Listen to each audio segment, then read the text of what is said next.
Vamos a intentar cumplir los horarios esta tarde, como hemos hecho esta mañana, y así evitamos que situaciones como la que a mí me ha tocado de que me corten. Empezamos la sesión de la tarde y para esto vamos a dar un salto en la geografía. Vamos a saltar de una colina a otra por encima del río Darro y vamos a pasar ahora al Albaicín. Esta tarde la sesión la va a abrir el coordinador de esta jornada, Carlos Vilche, que me ha pedido que haga su... Entonces, bueno, pues Carlos es doctor por la Universidad de Granada. Carlos es un viejo compañero, digo viejo no por edad, sino porque hace muchos años que nos conocemos, desde que él ha empezado a hacer sus prácticas aquí en el Museo de la Alhambra y yo todavía estaba acabando la carrera, y luego hemos coincidido, hemos llevado vidas paralelas, digamos, desde el punto de vista profesional. Hemos tenido nuestros desencuentros también, y ahora, pues, de hace ya unos cuantos años, hemos coincidido en la Junta Directiva del Centro de Estudios Históricos de Granada de su Reino, que nos honra su presidenta hoy aquí con la sesión de esta tarde, Inmaculada Arias de Saavedra, y Carlos es de estas personas que ha dedicado toda su vida a la investigación, centrada fundamentalmente en el patrimonio arqueológico y el patrimonio islámico de la ciudad de Granada. Dicen que los grandes investigadores pasan a la historia por las obras que dejan. Y Carlos yo creo que ya ha pasado a la historia por una obra que es imprescindible, que seguramente todos lo habéis manejado muchas veces, y nosotros, en el caso de Alhambra, forma parte de la bibliografía que tenemos encima de nuestra mesa, que es la edición que hace de su tesis doctoral sobre los años de arquitecto de Leopoldo Torre Balbás en la Alhambra. Es una tesis doctoral referencia para todos los investigadores. Por tanto, Carlos conoce como pocas personas en Granada todo lo que es el patrimonio arquitectónico y arqueológico de la ciudad, especialmente de época islámica. Así que, sin más dilación, vamos a dar paso a la conferencia de Carlos, que inaugura esta tarde la jornada. Cuando quieras, Carlos. Muchas gracias, Jesús. Bueno, perdón por haber atrasado yo un poco el horario, aunque sean unos minutos. He cambiado, si ven, el Power y he puesto al final el PDF porque no me cambie la transliteración del árabe, que cuesta mucho trabajo hacerla, y la cambia el Power.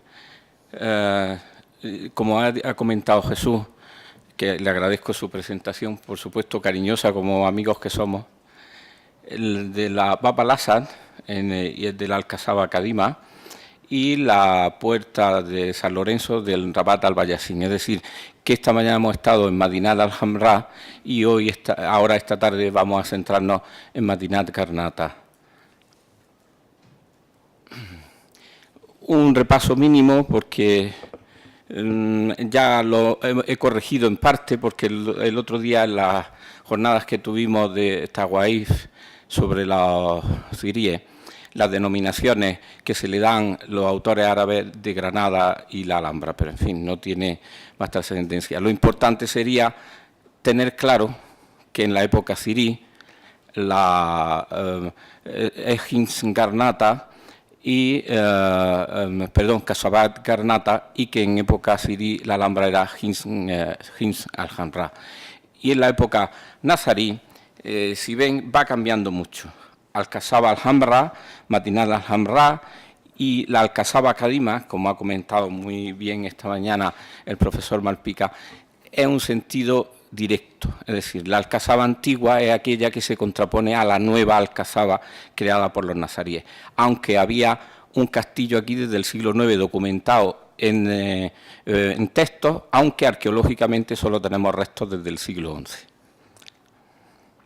Bien, hago una visión mínima poniendo todas las puertas, los barrios un poco, los arrabales, y con eso quiero decir que finalmente nosotros hemos tratado dos puertas de Madinat al-Hamra, es decir, de la Medina de la Alhambra, y sin embargo hay más, por lo menos importantes, dos más, luego una serie de postigos, y otras interiores y otras que son estrictamente de protocolo, como la del vino, es decir, simbólica absolutamente, en medio de la ciudad, y en la Medina de Granada hay 20 y tantas puertas, con lo cual yo espero que esto no sea nada más que el principio de muchas jornadas. Bien, una visión mínima, recuerdo, de la Virgen de Granada de Petrus Christi, de principios del siglo, una visión flamenca, ¿no? Estrictamente, de los primitivos flamencos, de este pintor flamenco, esa representación magnífica de la Virgen de Granada, que solo he puesto el detalle de la ciudad, la plataforma de Vico, que señala todo, pero no tiene un sentido de lo que nosotros diríamos un plano actual, pero sí señala muy bien por dónde iba por lo menos la muralla. El plano de Dalmau, que tiene más sentido moderno de plano, pero no señala casi nunca la muralla, por desgracia, y al menos. Y este plano de Rafael Contreras del año 72, que sí señala con más finura la muralla que había en esa época ya. Por ejemplo, si recuerdan un poco más adelante, se va a derribar, y ahora comentará Ángel Rodríguez, pues se derriba la Baba al Ranla. Y yo he cogido este plano, que es el de los hermanos Oliver Hurtado. Curiosamente, para mí, yo creo que si lo comparamos, es mucho mejor que Gómez Moreno. Son también miembros de la Comisión de Monumentos, son gente muy preparada, y hacen un plano, usan al menos unas curvas de nivel, se sabe más o menos por dónde estamos, unas curvas topográficas, y señalan realmente muchas cosas. Por ejemplo, dice Gómez Moreno, que yo no soy detractor de Gómez Moreno. Gómez Moreno es el gran historiógrafo del siglo XIX en Granada, pero dice, ha desaparecido, por ejemplo, la puerta del Albaicín, la puerta de San Lorenzo. Pues no, ni había desaparecido, ni él la señala, pero los hermanos Oliver sí la señalan. Por eso digo que creo que tuvieron un poco más cuidado a la hora de elaborar su guía. Es mucho menos famosa que la de Gómez Moreno, pero al menos en el plano tiene mucha más precisión. Bien, de nuevo volvemos, simplemente vamos a empezar con la Bab al-Asad, la Puerta del León. La Puerta del León está dentro de Kasabah Karnata, es decir, la zona de la ampliación del Hizn Karnata Emiral Califal convertido en la Alcazaba sirí, donde en el mismo lugar, recuerdan, se construye el Alcázar de Badi en la etapa sirí. Y está muy cerca, precisamente, la Bab al-Asad. La señalamos aquí, la señalamos con poca precisión en Ambrosio de Vico, pero está bastante bien recogida dentro del plano de nuevo de Oliver. Hicimos una excavación en el año 83, era una excavación para hacer obra, es decir, una excavación de seguimiento, pero también con cata, y lo importante es que ya se veía, porque siempre estuvo descubierto el resto de la torre de la puerta, y a la vez ya en el solar, pues hicimos una cata para ver lo que era, pero algo importante, que tenía mucha razón Seco de Lucena cuando transcribe muy bien la palabra Cenet. El cenete, el barrio que da, porque aquí realmente estaríamos en la puerta, la torre, hacia adentro, Kasabah Karnata, y hacia afuera el cenete. El cenete pertenece a la Medina, no pertenece a la Alcazaba. Pero en muchos momentos decían que era el barrio de los zánatas.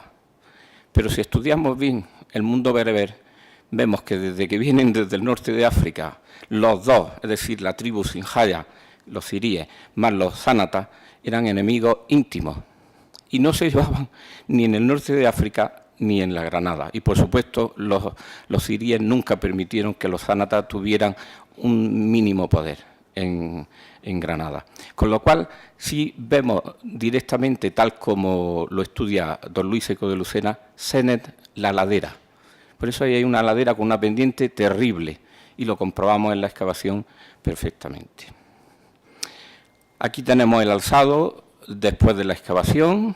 Vemos que es una estructura que tiene cimentación sobre la formación alhambra, una cimentación de lajas de piedra arenisca, la cimentación sobresale y luego cuerpos en los cuales siguen la misma, y ahora lo vamos a comparar con la Alhambra, que es muy importante, porque tiene una estructura de lajas laterales, cajas de calicanto y arriba ladrillo en la parte que se ha conservado. El resto ha caído la parte exterior. Ven que ha habido algunas reformas en ladrillo para reforzar, y este es el muro de separación de los dos solares, del solar donde se excavó y en el otro.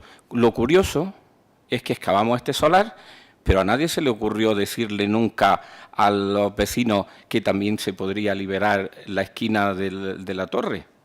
Ni se le ha dicho, ni se ha hecho. Y es algo curioso, se podría hacer. Es muy poquito, porque si ven, le falta solo muy poco. Ahora, ¿cuál es el problema? Que hay una profundidad tremenda con respecto a la rasante actual de la calle. Por eso es complicada, pero no es complicada si tiene una intención de excavar. Solo se conserva, aquí ven, es una estructura de calicanto entre las lajas de piedra arenisca. La parte de la cara se ha perdido por arriba, pero se conserva bien dentro del solar. En la actualidad, claro, después de hacer la excavación, se le ponen unas condiciones a la construcción y queda dentro de un pequeño patio y de una vivienda particular. También desde arriba, en lo que denominamos en la actualidad el mirador de la Cruz de Quirós, se puede ver hacia abajo, es decir, ahí está conservado perfectamente, por suerte. E intocado, que también me parece importante. Y digo intocado porque probablemente yo sigo más la teoría conservadora de la restauración de Leopoldo Torres Balbás, y me parece que debemos intentar no tocar demasiado la arquitectura, me refiero a al menos no perder huella de lo que del modelo constructivo, porque en la época sirí se construyó de una manera, en la época almohade de otra manera y en la época nazarí de otra manera.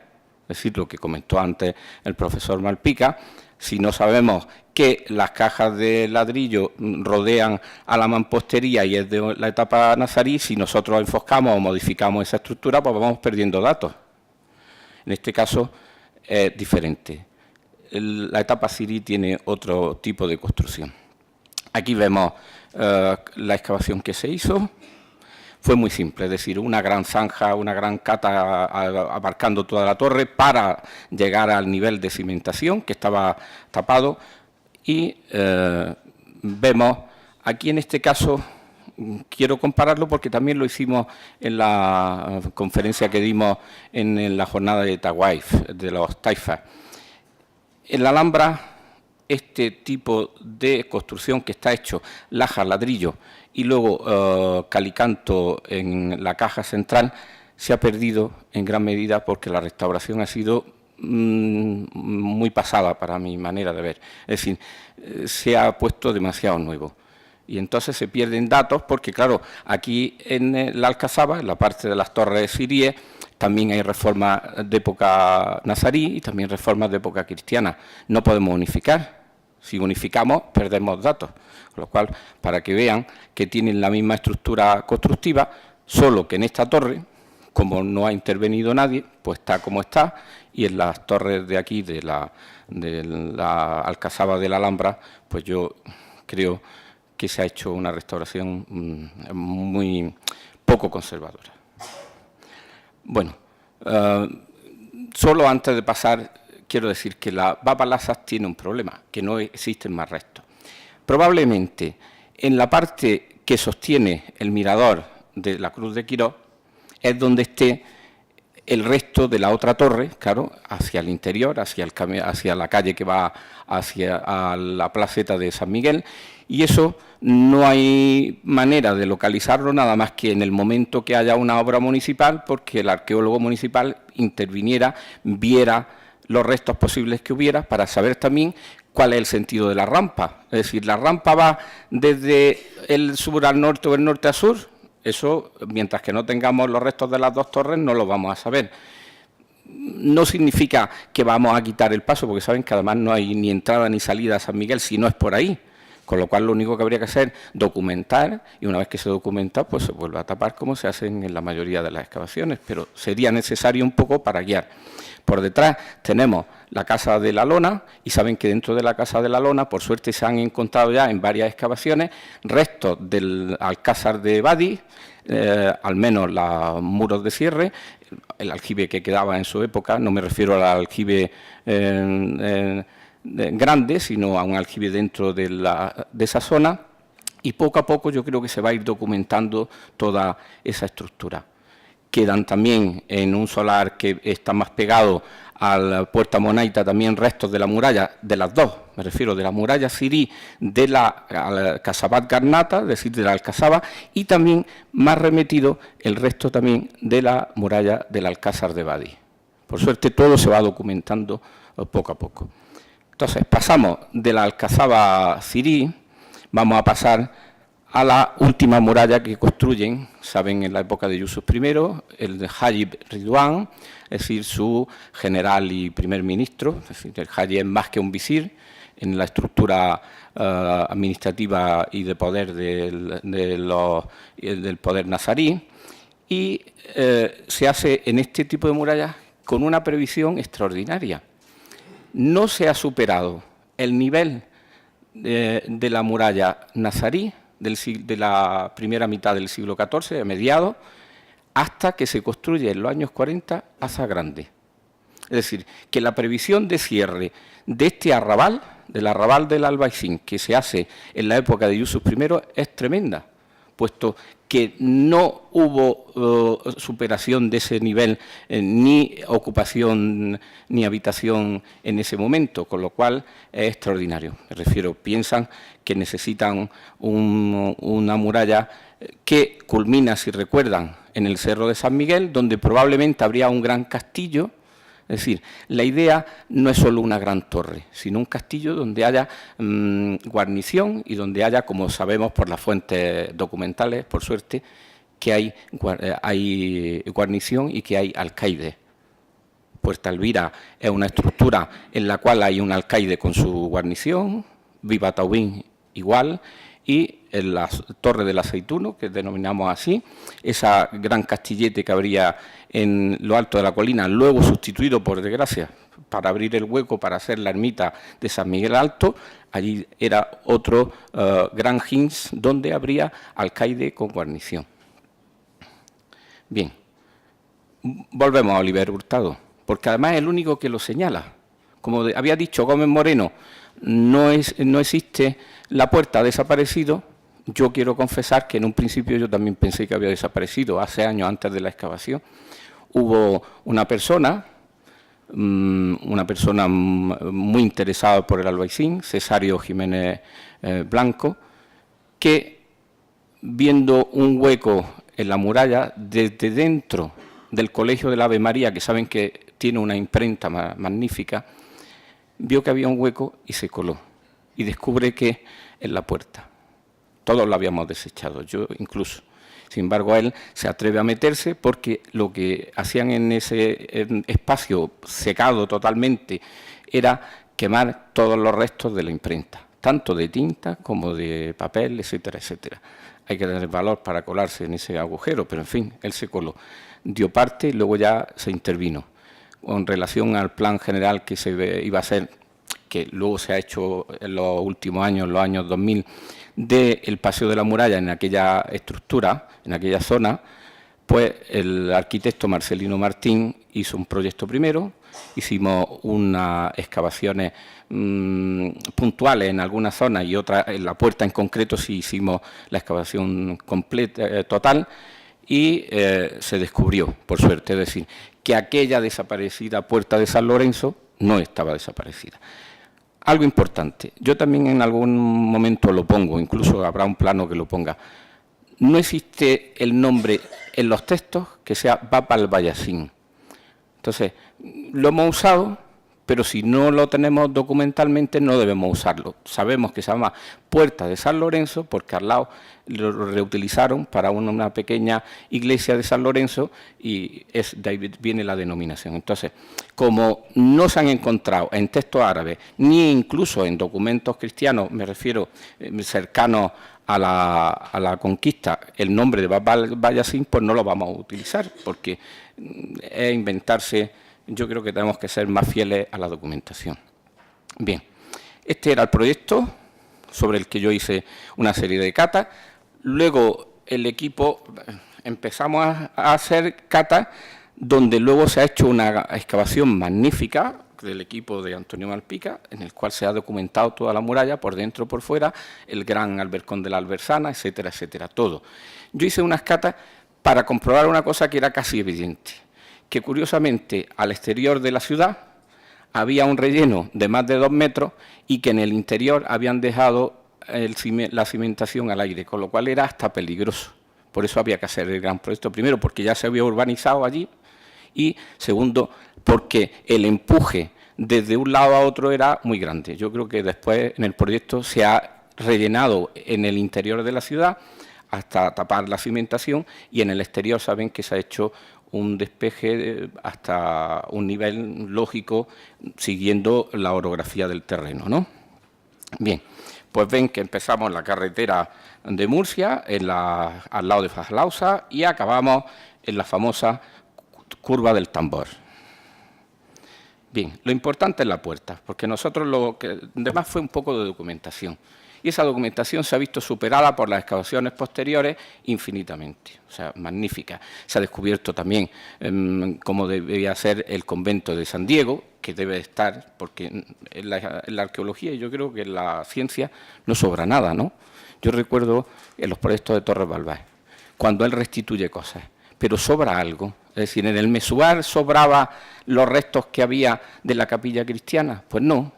Se restituye la solería a etapa medieval, se dejan huellas de todas las etapas, puesto que yo no creo que sobremos nadie, ¿no? Nosotros tampoco, es decir, hasta la obra que hagamos en el siglo XXI no sobrará. En este caso, pues creo que dejar visto y consolidado, aunque falta todavía obra, el convento de San Diego adosado a la muralla nazarí, me parece un acierto. Bien, esta es la estructura de la puerta, es una planta. Curiosamente, la muralla hacía un quiebro. La puerta se abre después de la construcción de la muralla porque tenemos las líneas de adosamiento de los muros de la puerta, porque aquí hay como un fallo no estructural, sí, pero sí de paso. Hay desde la puerta de Elvira hasta la puerta de Fajalauza no había otro paso, con lo cual había más de cerca de los 2 kilómetros en el que no había paso. En algún momento, dentro de la etapa de nazarí, lógicamente, yo creo que es la segunda mitad del siglo XIV, se abre esta puerta, la puerta de San Lorenzo. Y está claro que está adosada, y luego no sé si habrá alguna foto, probablemente sí, se ve perfectamente, que está adosada a ese quiebro de la muralla. En la muralla del Albaicín, si nos damos cuenta, hay una cantidad de quiebros terribles, pero todo tendría que ver, claro, con la orografía del momento, que la hemos perdido. Pero si nosotros, en el plano anterior que he puesto, si vemos, es que a lo mejor pensamos que no tienen sentido, pero sí lo tendrían. Y yo creo que además refuerza la muralla, porque tanto las torres son defensivas, salientes para defender la línea de muralla, como un gran contrafuerte. Entonces, aunque parezca extraño, todo quiebro que le haga a la muralla será un refuerzo para la muralla. Si las líneas continuas rectas probablemente sean un fallo estructural. Bien, se une, nosotros hicimos unas catas externas, unas catas internas para ir vaciando la puerta poco a poco y también descubrimos los restos de apoyo de la rampa. Yo me parece importantísima la rampa, es decir, cómo accedo. Por ejemplo, en la puerta Monaita tenemos problemillas. Está claro que el último tramo de subida era ese, lo veo complicado. Yo creo que es más fácil siempre subir lateralmente, sí, ir adosado a la muralla. Antes, cuando nos han explicado, esta chica Sofía, magníficamente la zona del acceso a la puerta de la Baba Alcharía, ha comentado el eje que habría entre la mano, la Virgen cristiana y la llave, y decía, no se ve el eje bien, claro, no se ve bien el eje, porque cuando en la época, que antes la ha comentado Jesús, de José Corral, se encuentra la huella del muro que sostiene la rampa de la Baba Alcharía, se ve que está mucho más pegada hacia la zona de la muralla, que luego se amplía toda esa zona para meter el muro de contención del pilar de Carlos V, y por eso el eje no lo vemos. Sin embargo, yo digo, ya que estáis aquí vosotros del patronato, que eso es importante, podemos hacer como hacía Torres Balbás y hacía también tu padre muchas veces, don Jesús Bermúdez, dejar en suelo señalado, aunque sea de alguna manera en esa subida, que hay un murete.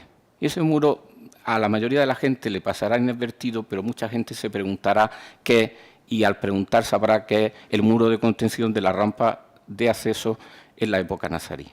Pues nosotros también sacamos, por suerte, que daba restos del muro de contención de la rampa, con lo cual sabemos que venía en esta dirección paralela y adosada a la muralla. Bien, aquí vemos la localización de la puerta adosada, y he querido poner la línea de unión de la puerta con respecto a la muralla, por eso digo que tiene que ser un adosamiento posterior, y soluciona el problema de que no hay paso en tantos metros de muralla. Y, por otro lado, creo lo mismo, que la torre que hay defendiendo la puerta es de la misma época, porque también está adosada. Sin embargo, las otras torres no están adosadas a la muralla.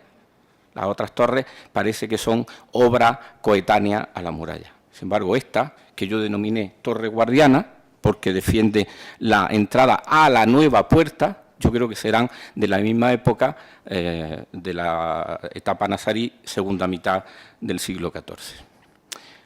Aquí tenemos la puerta de entrada, es decir, el arco interior y el arco exterior. Esta puerta fue reutilizada como vivienda en un momento, porque al hacer la excavación vimos que había distintos niveles muy claros, y más adelante ya, como hemos dicho, para hacer la cremación de todos los elementos que sobraban o que en la imprenta del Ave María. Una construcción en la cual está, como ha comentado antes el profesor Malpica, tapial, y la estructura de la puerta es ladrillo. Bien, aquí vemos cuando excavamos, aquí tenemos la zanja del arco interior, que es un arco que no ha conservado la herradura, no estoy seguro que lo tuviera, pero es un arco apuntado, está muy bajo con el nivel actual. Hubo un problema. Quedamos incluso porque a los vecinos de aquella zona le hubiera venido magníficamente, además del paso que se hizo en el convento de San Diego, que estaba libre para pasar de un lado a otro sin tener que irse a la carretera, que es hasta peligroso, a la carretera de Murcia, que podría ser, y yo creo que el Ave María estaba de acuerdo en que hubiera un paso con una puerta cerrada y que ellos abrieran a cierta hora de la mañana y a cierta hora de la tarde cerraran.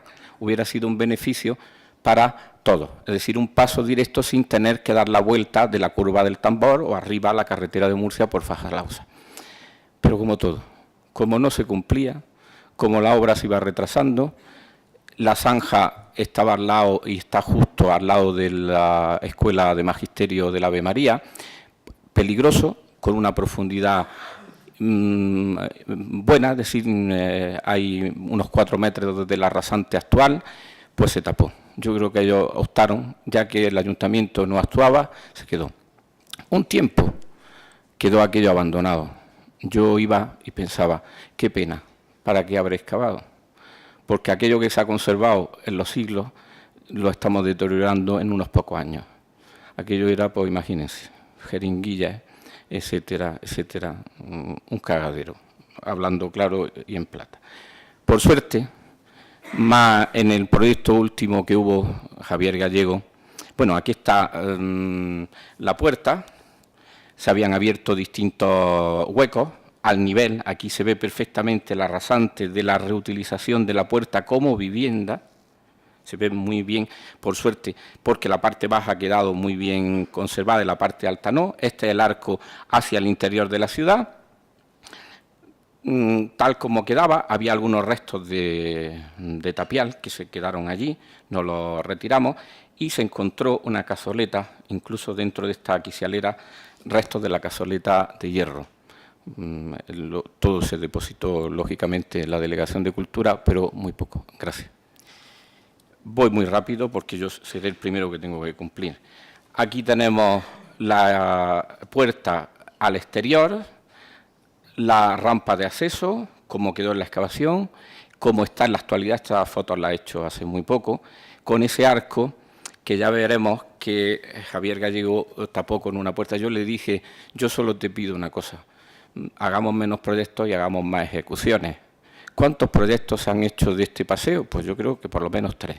¿Cuántos proyectos se han hecho del plan Albaicín? Yo me parece un disparate. Vamos a gastar menos dinero en proyectos y vamos a gastar más dinero en ejecuciones.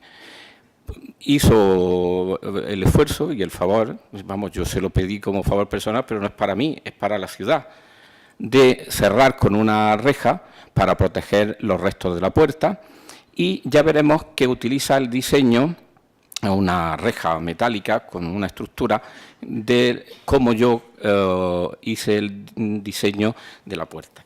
Este es el arco interior, con la medida, un arco, como hemos dicho, apuntado. En principio yo le pongo un poquito de prolongación y de herradura, pero no se conserva allí.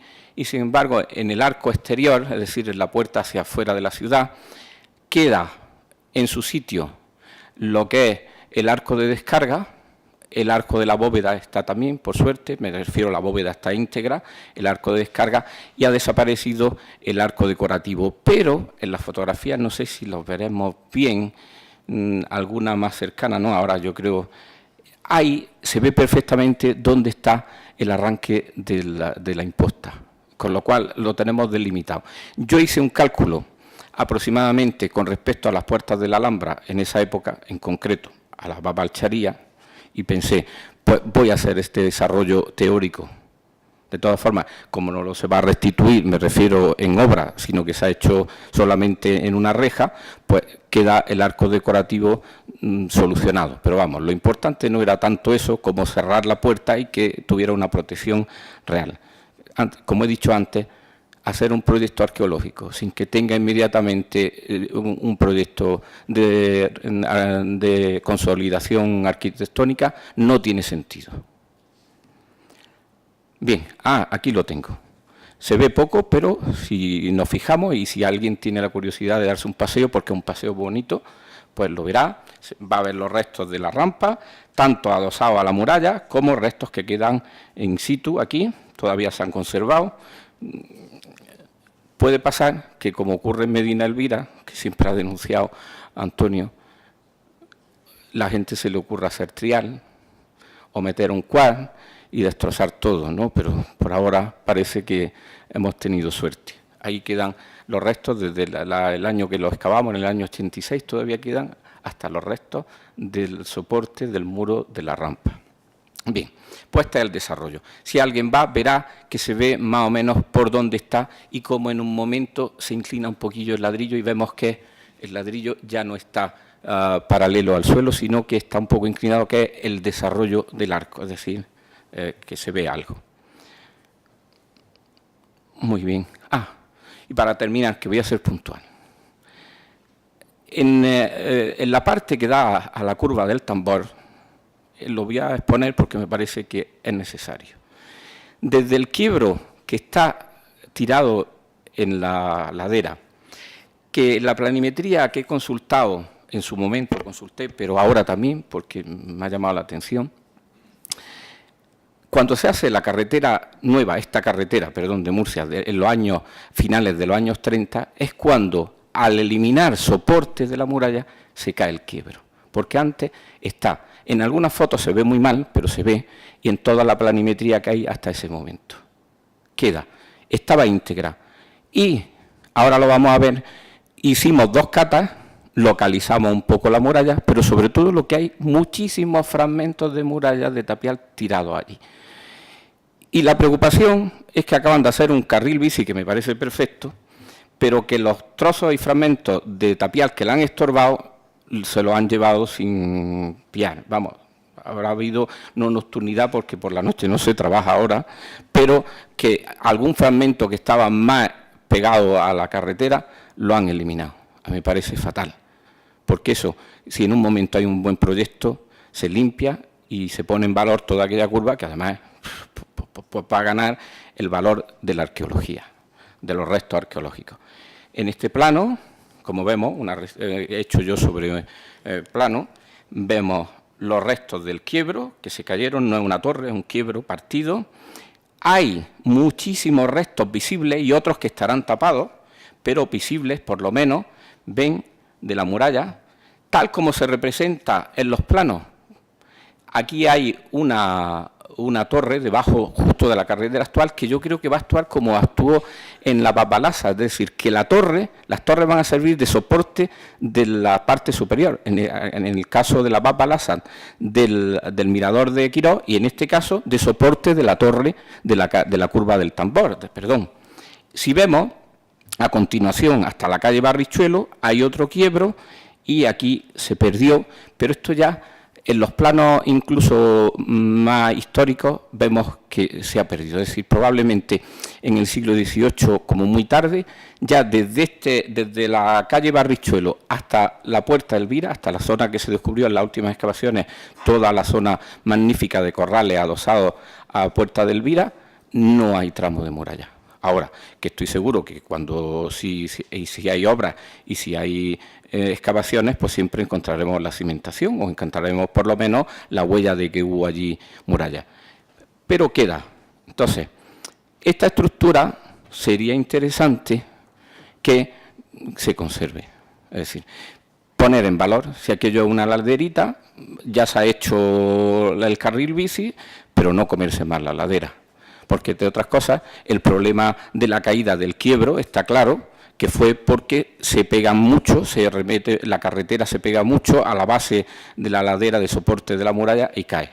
Entonces, esta va a ser mi última, como una pequeña reivindicación. Vamos a conservar aquello. Y voy a decir una cosa, no está ahora mismo Antonio, pero dijo una cosa muy importante que yo siempre repito. La arqueología no es el problema. La arqueología es la solución. Es decir, en vez de haber aquí una zona que no tiene ningún valor, limpio, dejo vista los restos de la muralla, el quiebro también lo soporto para que no vaya a resbalar y caer porque le están quitando zona de abajo, y lo dejo y lo pongo en valor, significa de una zona sin ningún atractivo se convierte en una zona valorizada. Bien, muchas gracias.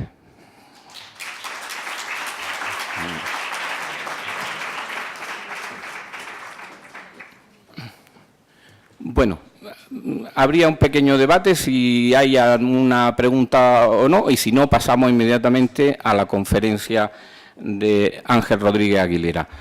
Si tienen alguna pregunta, lo hacemos, y si no, pues adelantamos porque no hay problema.